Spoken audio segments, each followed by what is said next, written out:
আসসালামু আলাইকুম, কেমন আছেন সবাই? আশা করছি ভালো আছেন। আমরাও খুব ভালো আছি। আমি আপনাদের মাঝে আর একটা নতুন ভ্লগ নিয়ে হাজির হলাম। আপনারা দেখতে থাকুন এবং সাথে থাকুন। আর এই যে এখন চলে এসেছি ছাদে, আর এখন বাজে ঘড়িতে সকাল 5:30, 5:30। আর এই যে আমি চারিপাশের পরিবেশটা একটু আপনাদের শেয়ার করছি।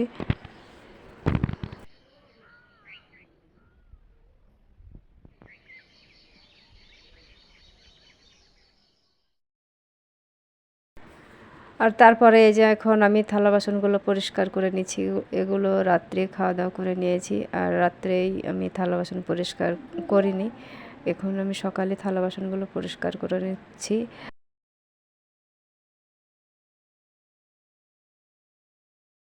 গ্রামের মেয়েরা যেভাবে কাজ করে আমি সেভাবেই কাজ করি। আর গ্রামের মেয়ে হয়ে আমি যে সব কাজগুলো করি সেগুলোই আপনাদের মাঝে প্রতিদিন শেয়ার করি। আর আমার ভিডিওটি যে যেখান থেকে দেখছেন স্কিপ করে দেখবেন না, সম্পূর্ণ দেখে নেবেন। ভালো লাগলে লাইক করবেন, কমেন্ট করে আপনার মতামতটা জানাবেন, আর বেশি ভালো লাগলে সাবস্ক্রাইব করে পাশে থেকে যাবেন। সকালের কাজ আমি শুরু করেছি থালা বাসন পরিষ্কার থেকেই। আমি থালা বাসন আমি এই যে মেজে নিচ্ছি। আমি এখান থেকে আমি ভিডিওটি শুরু করেছি। আর প্রতিদিন শুরু করি রান্নাঘর থেকে, রান্নাঘর পরিষ্কার করা থেকে আমি শুরু করি। আর আজকে আমি এখান থেকে শুরু করেছি। আর এই যে তারপরে আমি থালা বাসনগুলো পরিষ্কার করে ধুয়ে নিয়েছি। আর এই যে রান্নাঘরটাও একটু আমি মুছে নিচ্ছি, ক্লিন করে নিচ্ছি। রান্নাঘরটা একটু মোছামুছি না করলে রান্না করতে একটু মন বসে না। সিঁড়ির তলায় রান্নাঘর সিস্টেম করে নিয়েছি, কারণ একটা রান্নাঘর করতে হলে 1 থেকে 1.5 লাখ টাকা খরচ হবে।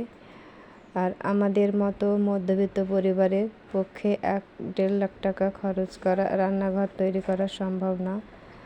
আর ওই 1-1.5 লাখ টাকা আমরা অন্য এক কাজে লাগাতে পারবো। তাই আমরা চারিদিক ভেবেই চিন্তা ভাবনা করেই আমরা এই সিঁড়ির পাশেই রান্নাঘরটা করে নিয়েছি। আর এই সিঁড়ির এই পাশের জায়গাটা আমাদের অযথা পড়েই ছিল, কোনো কাজে লাগছিল না। তাই আমরা মানে আমাদের টাকাটাও খরচ হলো না, আবার জায়গাটাও আমরা কাজে লাগাতে পারলাম।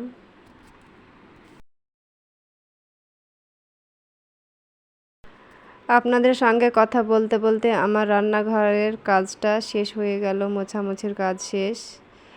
আর তারপরে আমি চা বসাবো। আর চায়ের জন্য আমি এখানটায় আদা আমি ছোট ছোট করে কেটে নিচ্ছি। আর সকাল সকাল আদা চা না খেলে একটুও ভালো লাগে না। আর আমরা সবাই আমাদের পরিবারে আমরা চারজনই আমরা আদা চা বেশি পছন্দ করি। আর আমরা দুধ চা খাই না। দুধ চা খেলে বিভিন্ন রকমের সমস্যা দেখা যায়। তাই আমরা এই আদা চা, রং চা খাই। আর এই যে আদাটা কেটে নেওয়া হয়ে গেল। এখন আমি চা বসাবো গ্যাসের উনানে। আর এই যে আমি আদাটাও দিয়ে দিলাম। আর তারপরে এই যে এখানে আমি গোলমরিচ আর লবঙ্গ বের করে নেব। আর এই যে দেখুন আমি এখানটায় গোলমরিচ রেখেছিলাম, আর একসঙ্গে লবঙ্গও আছে। আর আমি এই লবঙ্গ আর গোলমরিচগুলো আমি শিলপাটাতে আমি থেতো করে নেব। তারপরে আমি দিয়ে দিব চায়ের সঙ্গে। আর এই যে দেখুন আমি সেগুলো আমি অফ ক্যামেরায় থেতো করে নিয়েছি। আর তারপরে আমি এই যে চিনি দিচ্ছি। এখানে 3 কাপ চা হবে। আর আমার মেয়ে তো চা খায় না, তাই 3 জনের জন্য, ছেলে আমার আর ছেলের বাবার 3 কাপ আমি চা করে নিচ্ছি।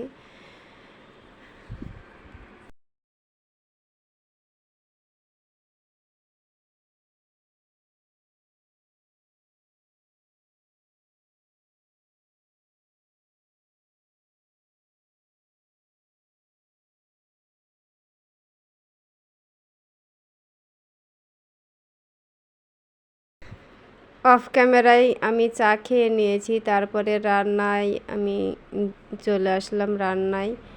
আর প্রথমে আমি এই যে সোয়াবিন নিলাম। আমি আজকে সোয়াবিন দিয়ে, আলু দিয়ে আর ডিম দিয়ে আমি গামাখা ঝোল করব।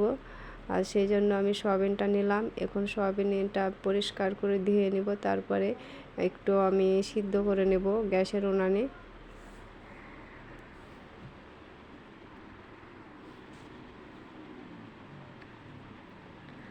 আর এই যে আমি তারপরে গ্যাসের উনানে বসিয়ে দিলাম, সিদ্ধ করে নিচ্ছি। আর এই সয়াবিনটা ছেলে মেয়ে খুবই পছন্দ করে। মাছ মাংস থেকে সয়াবিনটাই ওরা দুজন বেশি পছন্দ করে। আর সয়াবিনটা আমি সিদ্ধ করে পরিষ্কার করে ধুয়ে নিয়ে এসেছি। আর তারপরে আমি এখানে হলুদ দিলাম, আর লবণ দিলাম, আর একটু লাল লঙ্কার গুঁড়ো দিব। তারপরে আমি একটু মাখিয়ে 10 মিনিট আমি রেখে দিব। আর এই যে মাখিয়ে নিচ্ছি, এখন আমি 10 মিনিট রেখে দিব। আর এদিকে আমি ডিমটাও আমি অফ ক্যামেরায় সিদ্ধ করে নিয়েছি। আর ডিমটাও আমি এখন খোসা ছাড়িয়ে নিচ্ছি। আর খোসা ছাড়িয়ে নিয়ে আমি ডিমগুলো আমি ভেজে নেব।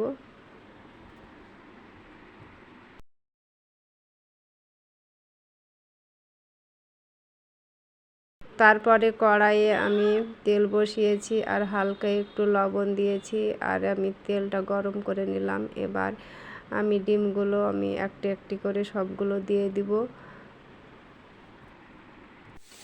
ডিমটা ভেজে নেওয়ার পর তারপর আমি সয়াবিনগুলো ভেজে নিচ্ছি।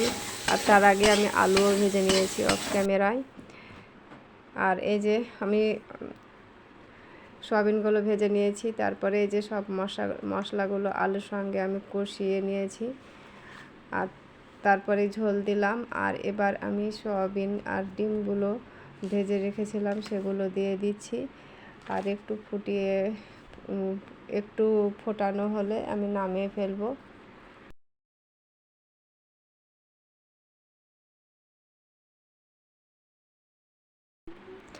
আর এদিকে দেখুন আমার সয়াবিন দিয়ে আলু আর ডিম দিয়ে আমি কত সুন্দর করে রান্না করে নিয়েছি। আর এখানে আমি ঢ্যাঁড়স দিয়ে আলু দিয়ে ভাজা করে নিয়েছি। আর আজকের এই ছিল ভিডিও। ভালো থাকবেন, সুস্থ থাকবেন। আল্লাহ হাফেজ।